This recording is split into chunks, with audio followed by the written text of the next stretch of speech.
Nella chiesa ortodossa di Zelarino si è riunita tutta la comunità romena per dare l'ultimo saluto a Sergiu Tarna, 25enne, freddato con un colpo di pistola alla tempia da Riccardo Salvagno, vigile urbano, ora in carcere a Verona.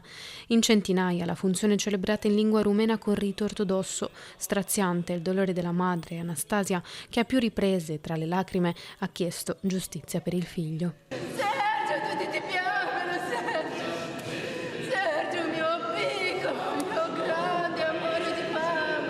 Una cerimonia durata circa 2 ore, l'omelia di padre Avram che ha chiesto il perdono dei peccati ed espresso vicinanza alla famiglia colpita dal grave lutto. A sorreggere la madre, i fratelli di Tarna e i familiari tutti.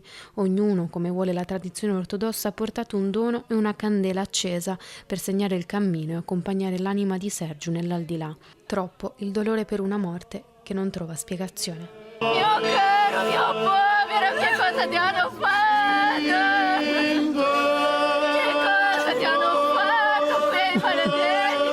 Per la vera giustizia che quelli lì dovranno marcire in prigione.